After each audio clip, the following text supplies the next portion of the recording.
Hoje, dia 4 de julho, estamos aqui com mais uma mentoria, na verdade, o sexto encontro desse ano.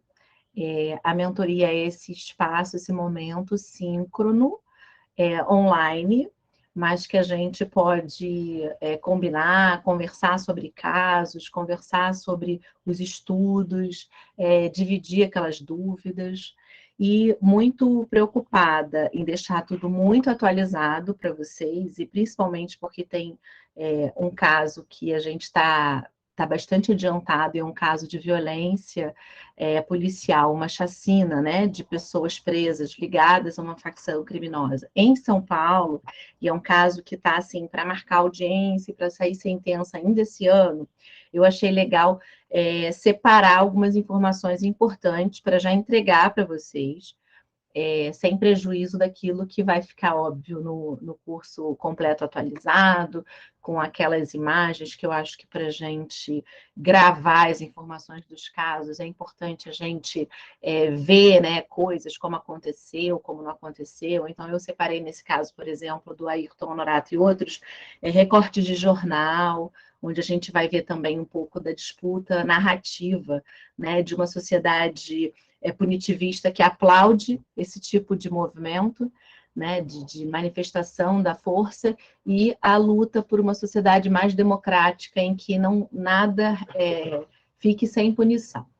Pois bem, então hoje a gente vai conversar sobre os casos que estão, né, tramitando na Corte Interamericana. A gente vai falar um pouco mais aprofundadamente deles, mas a Comissão Interamericana de Direitos Humanos já enviou 9 casos contra o Estado brasileiro para a Corte. Só que tem uma tramitação na Corte, e essa tramitação, né, de realmente começar a notificar, para poder apresentar os escritos preliminares e tudo, isso não aconteceu em relação aos 9, aconteceu em relação a 6. Então, sobre esses 6, a gente tem mais um bocado de coisa, né, para falar, e eles estão mais no nosso radar, porque eles já estão no procedimento. E eu vou apontar quais são os outros 3 para vocês ficarem com essas informações. Aí vocês vão me perguntar assim, Patrícia, tá bom, mas como que a gente fica atualizado? Como que a gente sabe? Aí eu quero compartilhar com vocês que pedi para o Maridão atualizar aqui os meus links úteis lá da minha página. Então, como que a gente faz aquela mesma parte que vocês têm para atualizar status de ratificação do Brasil em relação aos tratados internacionais da OEA e da ONU? Então, vou compartilhar com vocês aqui essa parte. Então, eu estou aqui no meu site, né, patriciamag.com.br, onde eu coloco material de apoio, né, link para as aulas gratuitas, os cursos e tal. Vocês vão clicar em links úteis. Aí, em links úteis, vocês vão clicar aqui, ó, para acompanhar os casos contra o Brasil pelo no sistema interamericano. Então, os casos que foram apresentados pela Comissão Interamericana para a CID, eles estão separados por ano. Então, vocês vão ver aqui, ó, Antônio Tavares Pereira, José Ayrton Honorato, Neuza dos Santos Nascimento e Manuel foram apresentados no ano de 2021. Nenhum desses tem sentença ainda. Os que foram apresentados, ou que foi apresentado no ano de 2020, Gabriel Salles Pimenta, a gente vai falar dele também. No ano de 2019, o caso que foi apresentado, que foi a Márcia Barbosa, teve sentença, que foi o caso de feminicídio, em que o Brasil foi condenado também por dar uma aplicação e para a imunidade parlamentar que impediu a responsabilização pelo feminicídio da Márcia. Então, de 2019 já foi até julgado, mas os de 2020 ainda não tem sentença, 21 também não. E os de 2022, que já são 3, e a gente chegou em julho agora, olha, as comunidades quilombolas de Alcântara, são mais de 150. A Cristiane Leite e Denise não ainda, ia dizer tombado, mas não teve o trâmite ainda, mas já foram enviadas pela comissão. Então, saiu da comissão, chegou na corte, vai ter uma tramitação, ganhar, né, aquela formatação, se é aceito, aí vai ser notificado e tudo mais. Então, esse aqui é o link para a gente entrar aqui nos casos na corte. Você pode pedir todos os estados, ou você pode selecionar aqui os estados, o estado brasileiro, e aí vai vir só contra o Brasil. Bom, mas se você clicar os casos que estão efetivamente em tramitação na Corte Interamericana, você vai lá por estado, tem a comunidade quilombola, 1, caso da Silva e outros, 2, Santos Nascimento, 3, Ayrton Honorato, 4, Tavares Pereira, 5, Salles Pimenta, 6. Só que não são só esses que vão ficar, vão vir mais 3. No nosso encontro de hoje, eu vou aprofundar nesses 6, mas quero contar para vocês também, né, do que se tratam esses outros 3 para a gente ficar de olho, né, ficar no nosso radar. Bom, mas aqui eu já deixei o link fácil, links úteis para vocês poderem fazer essa atualização, né, poderem estar de olho no que acontece. E uma outra coisa que eu acho que é importante é que quando a gente clica ali, a gente sabe qual é o trâmite, né? O que está faltando para cada caso, que é uma das coisas que a gente vai conversar. Mas os outros 3, do que são esses 9 casos, né? Como é que a gente pode dar uma organizada nesses 9 casos contra o Estado brasileiro? Um caso que, primeiro, né? O caso que foi lá no ano passado, em julho, vai fazer 1 ano, que é o caso com o tema da discriminação racial, que é o caso dos Santos Nascimento e outra. Eu acho que esse é um caso muito forte, foi apresentado pelo GL10, né? Da Sueli Carneiro. Inclusive, tem um livro aqui que eu estou terminando de ler, que é muito maravilhoso, que foi escrito pela Bianca Santana, que é o livro que conta a vida da Sueli Carneiro, que é uma das fundadoras da GL10, a ONG que apresenta esse caso lá na Comissão Interamericana e depois chega à corte. É um caso de 2 mulheres, da Neuza dos Santos Nascimento e da Gisele Ana Ferreira, em que elas sofrem discriminação racial no acesso ao trabalho. É um caso que teve uma tramitação interna diferente do caso da Simone André Diniz, porque o judiciário recebe a denúncia que foi oferecida pelo Ministério Público, mas absolve. Aí, depois que ele absolve, o Ministério Público recorre da absolvição. Só que a apelação leva quase 4 anos para ir para o Tribunal de Justiça. Aí, Lorena, a gente está falando do caso Neuza dos Santos Nascimento e Gisele Ana Ferreira contra o Brasil, que no nome do caso, que vocês vão encontrar em tudo que vocês jogarem, tá caso dos Santos Nascimento e outra. Mas a gente sabe que a gente está falando da Neuza e da Gisele. Esse caso é um caso que o fato acontece em março de 98. Portanto, ele acontece antes do Brasil ter aceito a jurisdição contenciosa compulsória da Corte Interamericana. Mas o Brasil já tinha ratificado a Convenção Americana de Direitos Humanos, o que significa que, em relação àqueles casos, aos fatos, né? Como, por exemplo, as garantias judiciais e a igualdade como não discriminação, que se prolongam no tempo para depois dessa data em que o Estado reconhece a jurisdição contenciosa da Corte, a Corte tem competência em razão da matéria para julgar, mas isso ainda não saiu. Isso é uma aposta nossa, uma aposta, inclusive, da Comissão Interamericana, que apresentou o caso. E aí, o que acontece que eu acho que é muito interessante nesse caso, que vejam, a gente ainda não teve audiência pública, a tramitação na corte ainda está na fase de notificar as partes sobre a contestação do Estado, para depois ter a convocatória da audiência pública. Então, ele meio que ainda está naquele trâmite, né, meio que inicial ainda. O que é muito interessante nesse caso, que eu preciso falar dos fatos para a gente poder discutir, é que o Ministério Público fez tudo o que tinha que fazer, a investigação aconteceu, parará, num tempo tranquilo, Só que o juiz absolve a empresa, né, o responsável pela empresa que negou acesso porque elas eram negras e estavam querendo acessar o emprego. Então, uma delas sabe por uma amiga branca que tinha uma empresa, né, que trabalhava na área de saúde, que estava contratando. Aí elas não conseguiram ir no mesmo horário. Aí a amiga negra foi com uma outra amiga negra e quando ela chegou lá, disseram que as vagas estavam preenchidas. Aí ela vai embora. Aí essa amiga branca vai lá de tarde nesse mesmo dia e consegue o emprego. Aí elas acharam aquilo muito estranho. Aí elas voltam, pedem de novo, aí dão um papel para elas preencherem, mas nem assim elas são aceitas. E aí elas não conseguem acesso ao emprego, mas a amiga branca foi contratada, etc. Ou seja, não era uma questão de falta de vaga e elas tinham lá as qualificações, então o que foi? Isso é um fato de discriminação e tal. Mas o juiz de primeiro grau entendeu que não era. Então, absolveu.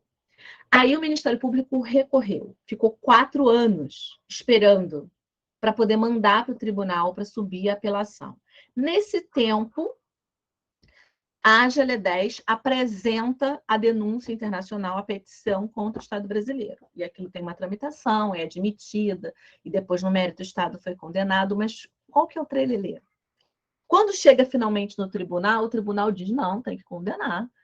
É, sim, crime de preconceito, crime de racismo, tem que condenar. Mas, olha só o prazo decorrido aqui, está prescrito. Então, reconheceu a prescrição do delito de racismo. Aí o Ministério Público recorreu por conta da imprescritibilidade dos crimes de racismo, o que foi acolhido, mas até hoje a sentença não foi cumprida e nada aconteceu em virtude desses recursos que estão sendo interpostos e então existe uma situação de denegação da justiça. Eu acho esse caso um caso muito interessante, porque, primeiro, a gente está discutindo esse tema da imprescritibilidade no concreto e no modo como o sistema interamericano vai olhar. Segundo, quando a Comissão Interamericana apresenta a denúncia, apresenta de modo diferente do que aconteceu com a Simone André Diniz. Porque com a Simone, a gente ainda não tinha a evolução jurisprudencial que dizia que os estados estão obrigados a cumprir o artigo 26 da Convenção Americana. O que diz o artigo 26 da Comissão Interamericana? Americana de Direitos Humanos, direitos econômicos, sociais e culturais. Então, esses direitos, o direito de acesso ao trabalho é um direito reconhecido no bojo do 26. Isso não tinha. A gente não tinha esse avanço jurisprudencial que começa em 2017 em diante. Então, quando a comissão manda porque o Estado brasileiro não cumpriu as recomendações do relatório de mérito. Esse caso, para a Corte Interamericana, a gente tem que ele é enviado por violação do artigo 8.1 e 25, que fala das garantias judiciais e da proteção judicial, o artigo 24, que vai falar da igualdade perante a lei, e o artigo 26, que vai tratar dos DESCs, em especial o direito ao trabalho. Então, esse é um diferencial do caso da Simone para esse caso, né? Da Neuza e da... Meu Deus, Alice, né? Alice, não. Gisele, não sei porque eu falei Alice, eu sabia que estava errado. Então, da Gisele e da Neuza, esse caso é um diferencial. Tá? Eu acho que é uma questão bem interessante da gente aqui ficar de olho. Para além do que, a gente já ratificou a Convenção Antirracismo da OEA. Então, por mais que não se possa reconhecer violação aos dispositivos, algum dispositivo específico, porque a GL10 não apresentou ESAP, então não pediu isso, e o que a Comissão Interamericana pediu é o que está escrito aqui, mas eu tenho a impressão que a Corte Interamericana pode vir interpretação resgatar e já vai começar a ter um encaminhamento de como vai ser a aplicação da Convenção Interamericana Antirracismo no continente. E eu acho isso uma questão muito importante, com parâmetros muito fundamentais para a gente aqui. Tá? Então, esse é um caso para vocês ficarem aí de olho, porque está rolando e daqui a pouco vai ter designação de audiência e acho importante a gente ficar muito atento.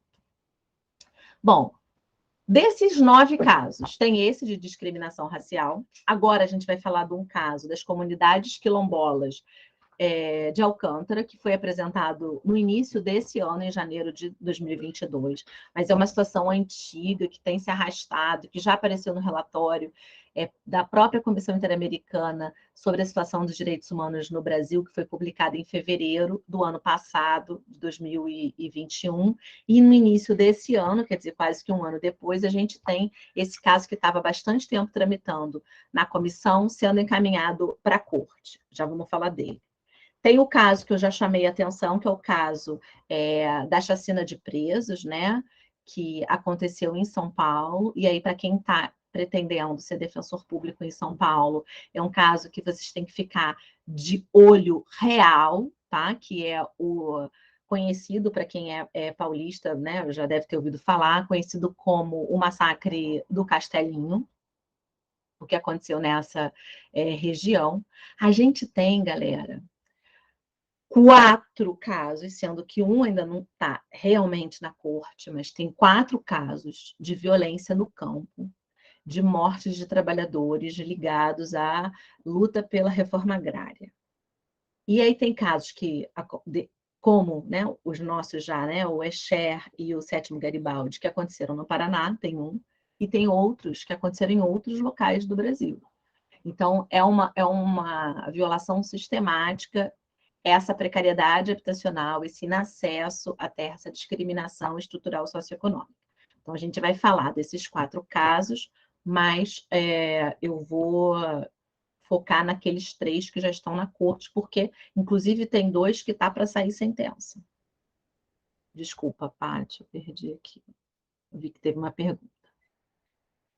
Me perdi. Qual o nome do caso do Castelinho no site da OEA? O caso do Castelinho no site da OEA está caso Ayrton, com A, Honorato, com H, e outros, que foram 12 pessoas assassinadas. Esse caso foi apresentado em maio do ano passado, tá? A gente vai falar dele daqui a pouquinho. Só para fechar, tem mais 2 casos que eu não vou aprofundar hoje, mas eu quero que vocês fiquem atentos.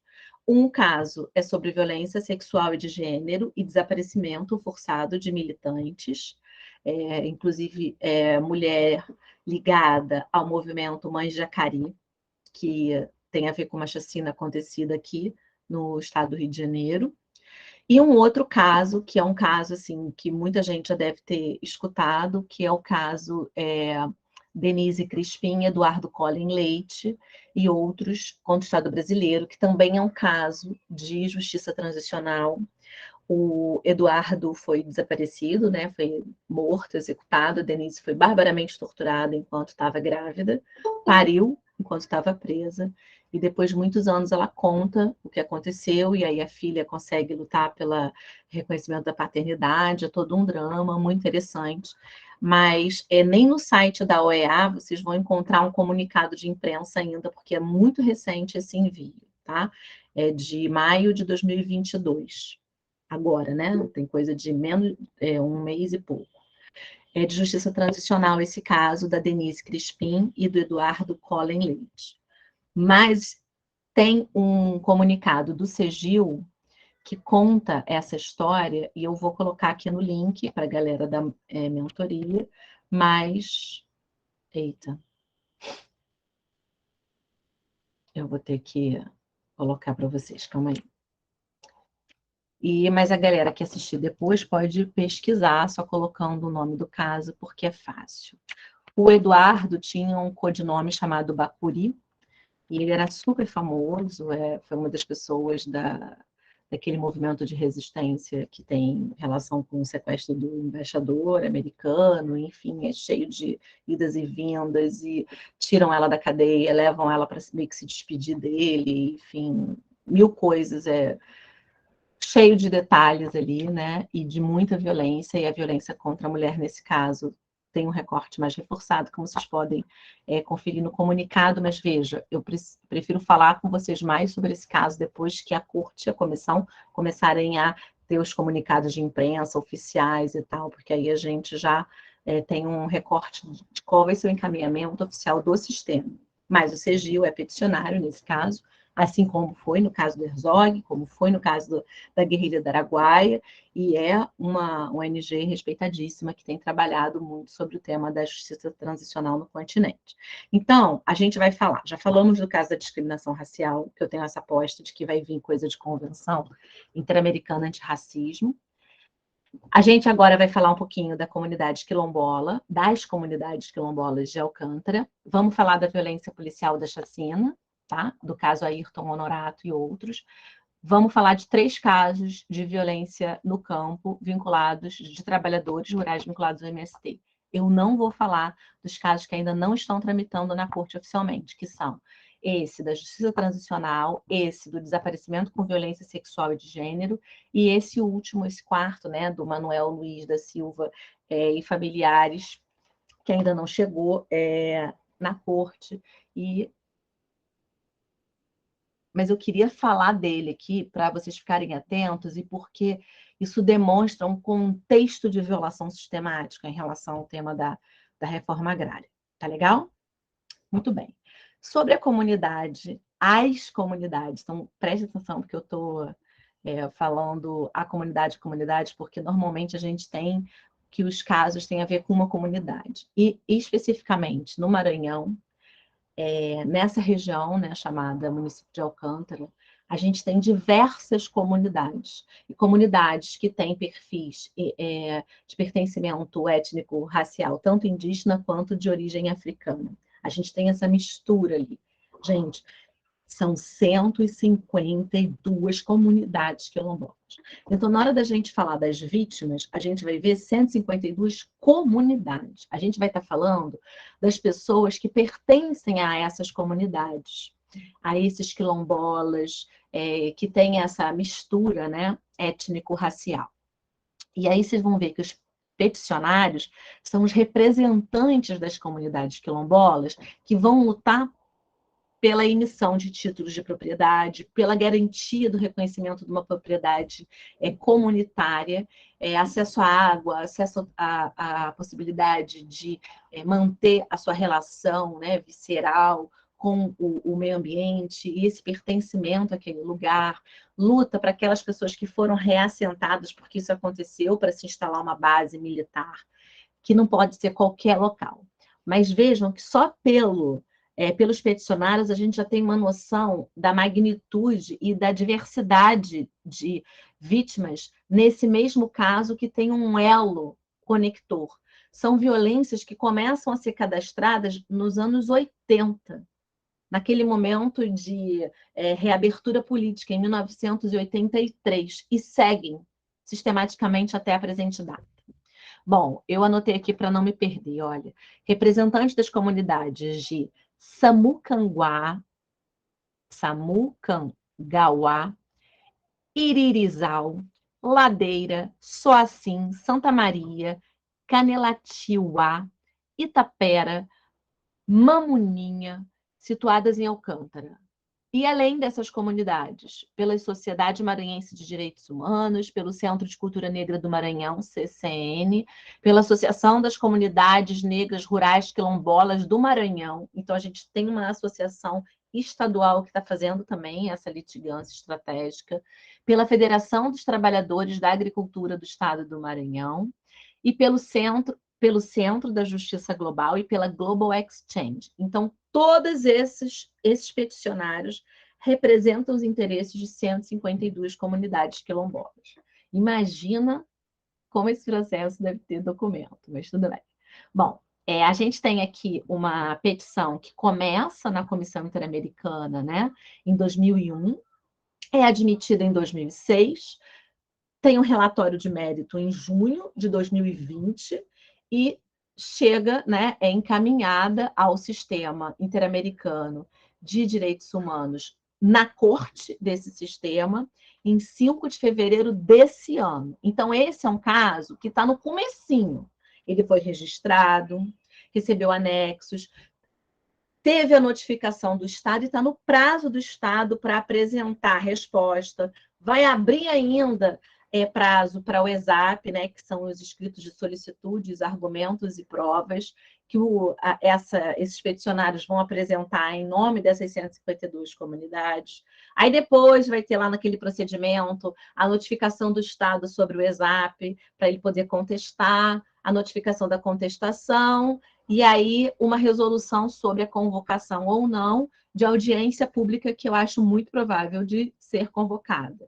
Aí vai ter uma audiência pública que eu acho que vai ser super interessante da gente acompanhar, porque vai ser o primeiro caso contra o Estado brasileiro em que a gente vai ver como a corte vai se comportar na enumeração dos deveres do Estado em relação a essas violações. E a gente tem violações aqui que são muito imbricadas, violações que misturam diversos braços do próprio Estado, né? Porque tem a questão militar de uma base aérea de lançamento de foguetes, tem a questão da violência sistemática em relação às pessoas em situação de vulnerabilidade pelo pertencimento étnico-racial. Então, é um caso, assim, é o primeiro que vai falar de quilombola. Veja, que é quilombola no Brasil, mas tem outros nomes em outras regiões da própria América Latina que vão dar nome para esses povos, né, que vieram sequestrados de África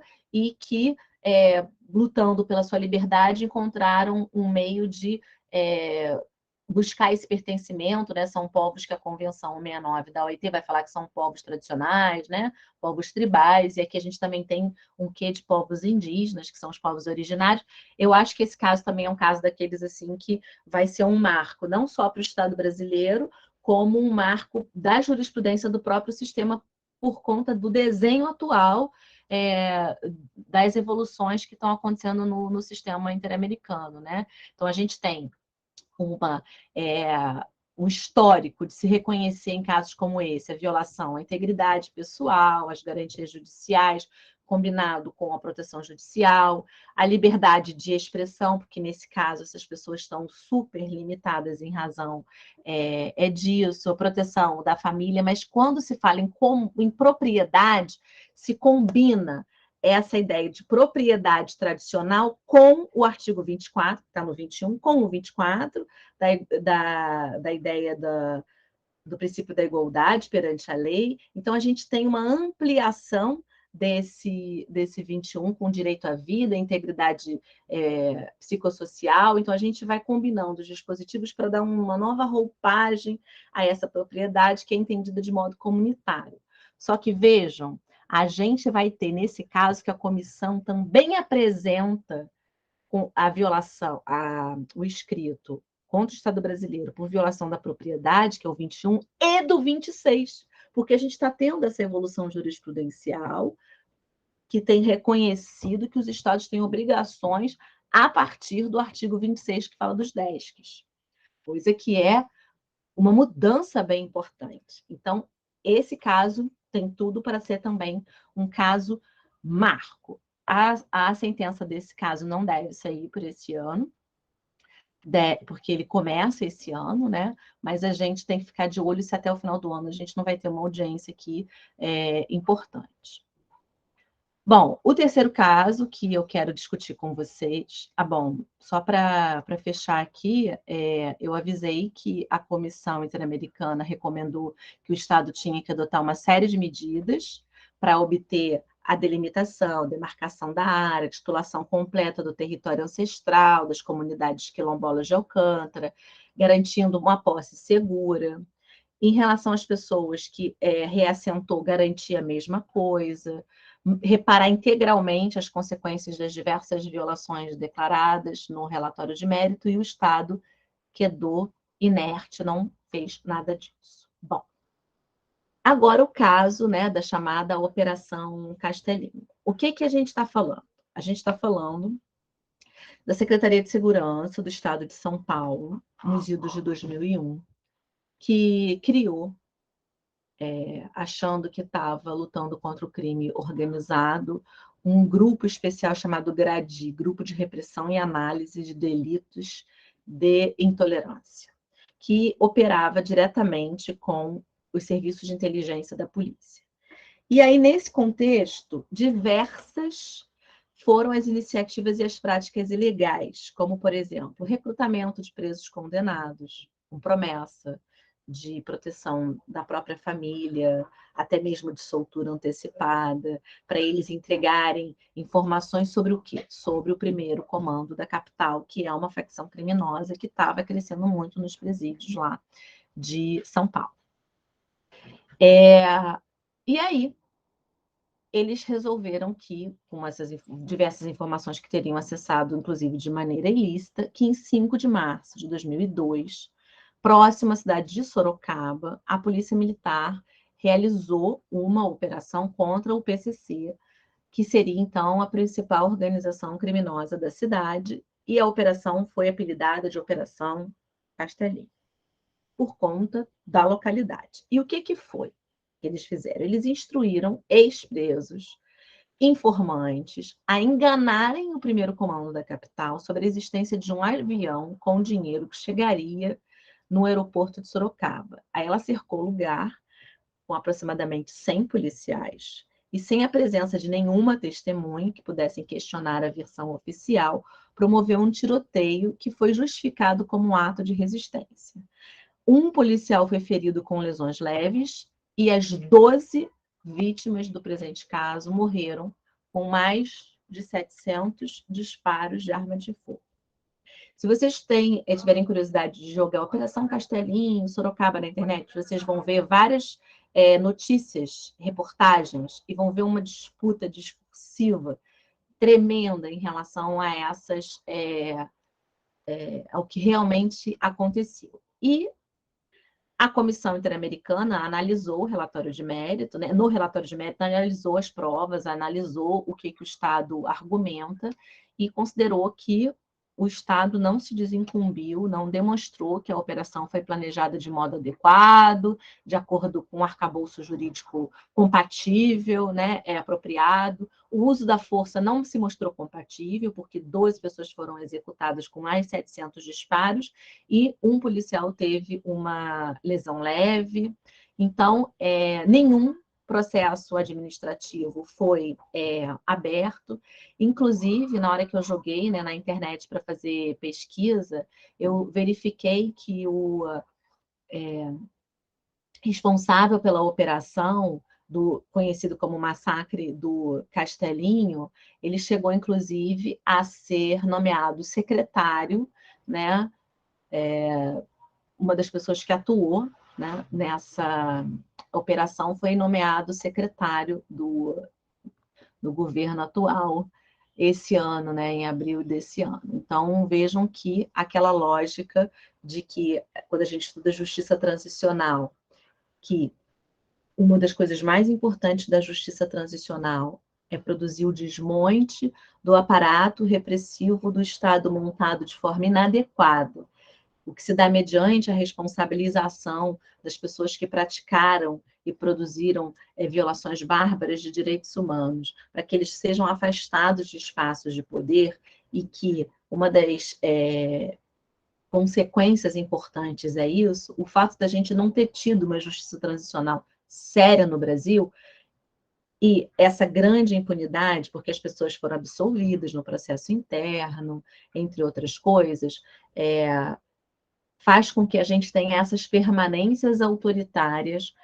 que antes eram contra os dissidentes políticos e hoje a gente vê que tem muita relação com as pessoas que são o alvo da força, do aparato repressivo do Estado, da força policial, da força militar, dependendo da situação.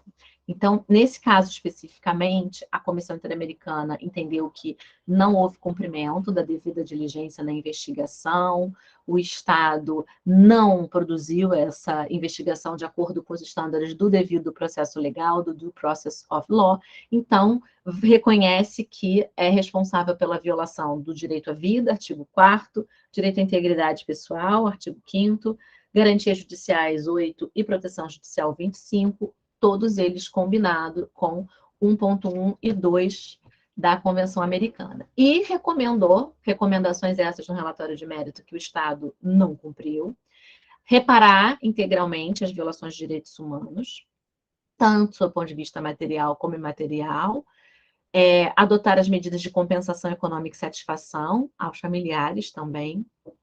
Muito importante a recomendação 2 da comissão, em que ela já deixa um recado para o Estado. E eu acho que esse recado é muito importante para ser escutado, por exemplo, pelos agentes políticos, né, que estão em posição de comando dos diversos cadeiras do Poder Executivo, de que crimes assim não pode alegar coisa julgada, bis in idem, prescrição, não pode, porque são crimes considerados graves. Então, eu não sei se vocês escutaram, assim, no mundo, né? Ai, meu Deus, a pessoa preocupada com o que vai dizer, mas, assim, que tem umas pessoas que dizem assim, pregam política de morte, se for atirar, atira na cabecinha, coisas do tipo, né? Coisas que aconteceram já, por exemplo, no caso da favela Nova Brasília, não pode alegar nebis in idem, res judicata, não pode. Uma hora a conta chega. E isso é muito importante para que a gente entenda que não é uma ânsia punitivista, mas uma responsabilização do Estado para que casos como aquele não se repitam. E isso depende desse jogo complexo entre um Estado que vai promover direitos humanos num sentido afirmativo e Estado que vai punir o que ele não quer mais que se repita. Então, ele diz assim: realizar uma investigação completa, imparcial e efetiva dos fatos por meio de órgãos independentes da Polícia Civil Militar, com o fim de estabelecer e sancionar as autoridades e funcionários responsáveis pelos fatos referidos no relatório, esclarecer plenamente os fatos que levaram à impunidade. Considerando a gravidade dos fatos, os parâmetros interamericanos pertinentes, a comissão sublinha que o Estado não pode invocar a garantia do nebis in idem, res judicata, ou da prescrição para justificar o descumprimento da recomendação. E vejam que era uma recomendação da Comissão Interamericana. E a Corte Interamericana tem uma jurisprudência vasta sobre isso. Então, a gente tem que conhecer o protocolo de Minnesota, que é o protocolo que orienta um modo de proceder nas investigações diligentes em relação a massacres, a como que chama? Execuções sumárias. Então, a gente vê que comunidades, principalmente comunidades de favela, têm sofrido esse mesmo tipo de gestão da Polícia Civil, Polícia Militar, historicamente, tem se repetido. Então, a gente tem a favela Nova Brasília dos anos 1990, 2 vezes. A gente tem esse fato aqui, que é da virada, né, do século, que é dos anos 2001. A gente tem uma série de casos. A gente teve caso ano passado aqui no Rio, esse ano, toda hora tem no Brasil inteiro. Então, assim, isso mostra um padrão sistemático de um uso irregular da força para conter determinadas pessoas, né? E aí a gente tem lá que as famílias também tiveram, né, uma previsão e o Estado tem que regulamentar, né, por isso o artigo 2 da Convenção Americana, regulamentar de modo mais eficiente, com arcabouço jurídico apropriado, o modo como o uso da força pode ser compatível com parâmetros apresentados. E aí eu quero já, antes de finalizar o caso, deixar aqui para a gente pensar junto, que é o seguinte: um dos parâmetros importantíssimos é uma atuação da defensora, do defensor público, junto às delegacias de polícia. Porque a gente precisa estar disponível para todas as pessoas, desde o primeiro momento que elas são apontadas como supostas autoras de um crime. Não pode ser só quando o processo é distribuído, não pode ser só no final. E essa é uma atuação que vai, de modo indireto, repercutindo, produzindo como se fosse um dominó, um jogo de mudanças importantes anti-tortura. Esse caso especificamente, como ele foi apresentado em maio do ano passado, ele já tem notificação, já tem escritos de solicitude, né, argumentos e provas, os escritos do peticionário, já tem a contestação do Estado e está pendente apenas a resolução que convoca a audiência. saibam que, uma vez convocada a audiência, tem um prazo curto para os documentos serem apresentados e depois vai para a sentença. Então, esse é um caso que a gente tem que ficar também de olho por dois motivos. Pode ser que a sentença saia antes da prova de São Paulo, isso é super caível na prova, mas o segundo motivo é porque vai ser um caso muito importante, que vai parametrizar mais uma vez a questão das mortes violentas praticadas por agentes estatais, diretamente, né?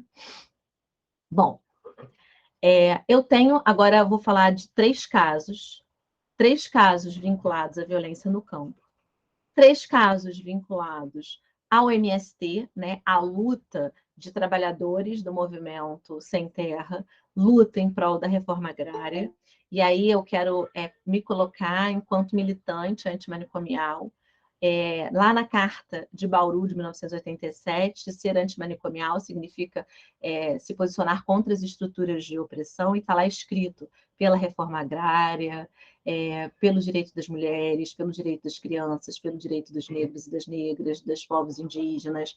Então, assim, a luta contra a reforma agrária estava lá na Carta de Bauru, de 1987. As pessoas, às vezes, têm uma ideia que antimanicomial é alguma coisa que só tem a ver com saúde mental, mas o antimanicomial, o ser antimanicomial, tem a ver com esse compromisso, né, por essas pautas libertárias, né? E aí, esse caso da Silva é um caso que está pendente a contestação do Estado, ainda está mais, assim, vamos dizer, mais demorado.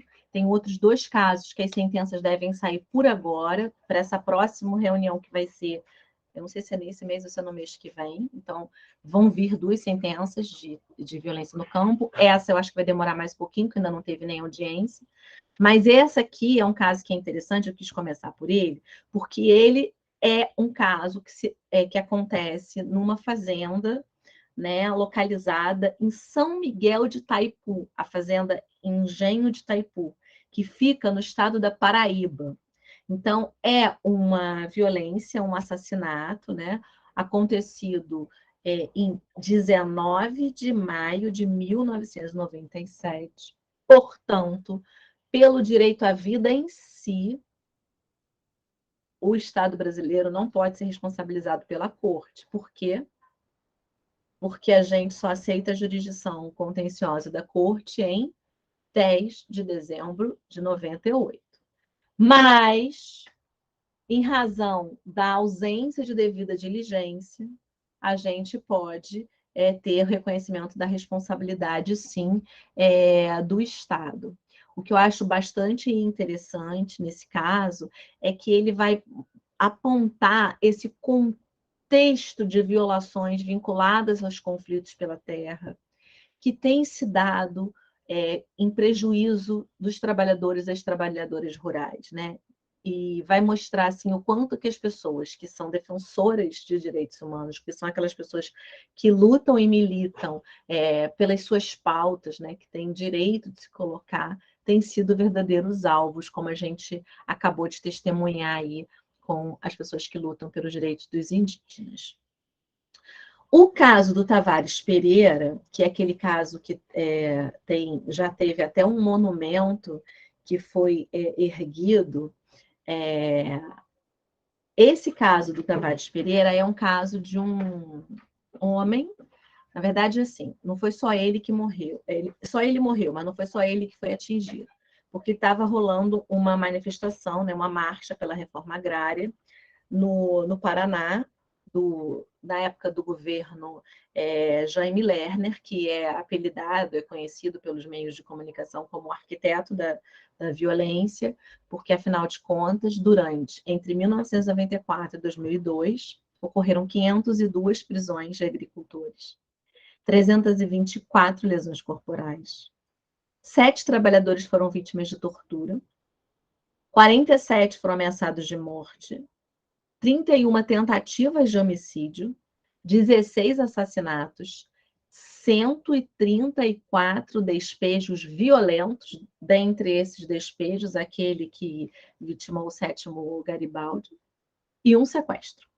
Esses dados eles fazem parte do documento que a comissão Pastoral da Terra e a Terra de Direitos e a Justiça Global encaminharam, nesse caso aqui do Antônio Tavares, e demonstram que não foi uma coisa pontual que aconteceu. Nesse caso especificamente, ele participava dessa marcha e ele acabou morto com um tiro da polícia, mas 185 trabalhadores ficaram feridos, machucados por conta disso. Esse é um caso que está para sair sentença, porque aconteceu na semana passada. Vocês lembram que a gente estava fazendo uma mentoria e eu estava dizendo, olha, está rolando o caso, e depois eu assisti a audiência pública pelo YouTube da Corte Interamericana, que eu recomendo para vocês.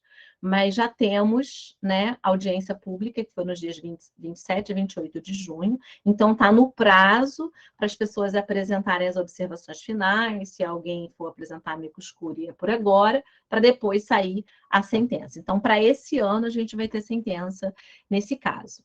O que eu acho interessante desse caso, né, analisando a tramitação dele, é que a gente tem que um dos monumentos, deixa eu ver se eu mostro aqui para vocês, se eu acho, foi erguido um monumento bem bonito, né, por conta do assassinato dele, para exatamente onde ele foi morto, para marcar isso. E aí esse monumento começou a ser depredado, começou a ser atingido. E esse monumento tem uma memória simbólica importantíssima. E aí, no curso, então, olha, ver se vocês conseguem ver aqui. Então, no curso da tramitação, dá para ver esse monumento? Aí começaram a pichar, a depredar. Aí, no curso da tramitação do caso, é solicitada uma medida provisória à Corte Interamericana para que esse monumento seja protegido, sob pena de mais uma responsabilização do Estado.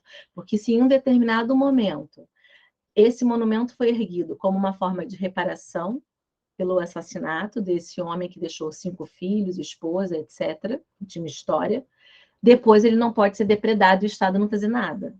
Então, é interessante, né? Porque não é só Antônio Tavares, é Antônio e as vítimas do latifúndio que foi erguido esse monumento, mas aí a gente viu que a corte foi incitada, né, por uma medida provisória incidental a se manifestar em relação a esse monumento. Achei que esse também é um detalhe interessante, que não é sempre que a gente vê, né? A urgência, a gravidade e tal. Bom, o outro caso, que é do Salles Pimenta, como eu falei, esse é do Paraná. O primeiro caso era da Paraíba. O terceiro caso que está em tramitação na corte é um caso de Belém do Pará. Então, vejam que a gente tem Belém, Paraíba, Paraná. A gente tem várias localidades do Brasil em que trabalhadores rurais, integrantes da luta pela reforma agrária, têm sofrido sistematicamente violência e execução, né? Nesse caso específico, é um caso de um assassinato que aconteceu em 1982. Ela seria, né, uma execução encomendada, e o que se está discutindo novamente é o tema da falta de garantia judicial, a falta de proteção judicial, novamente colocando o Estado numa posição de quem está negando justiça. E a denegação de justiça é alguma coisa que é da ordem do poder judiciário.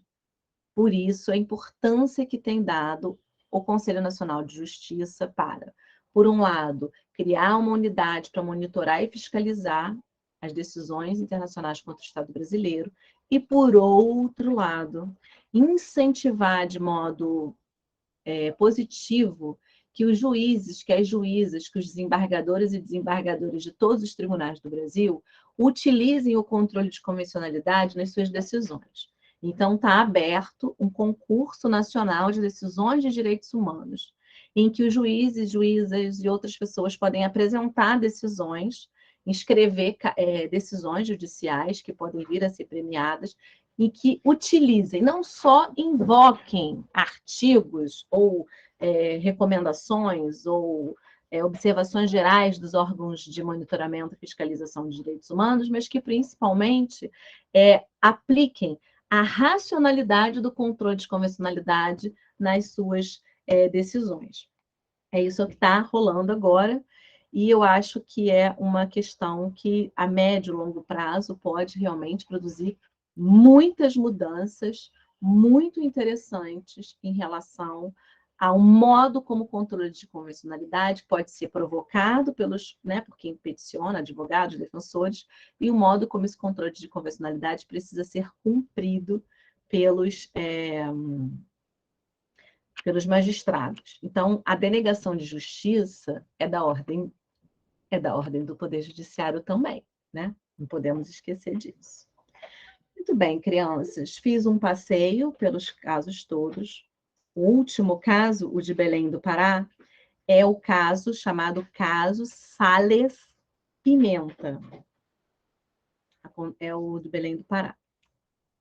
Minha gente, eu vou parar de gravar por aqui para a gente ter mais um tempinho de tirar dúvidas, que é a rácio, né, da nossa mentoria, mas espero que vocês tenham gostado dessa revisão aí, né, para vocês terem um norte dos casos que estão acontecendo e pipocando, que se a gente estava achando que 9 era muito, já estão chegando mais 9 sentenças aí para a gente se apropriar. Muito obrigada, eu vou encerrar aqui a gravação, mas vou ficar com vocês mais um pouquinho.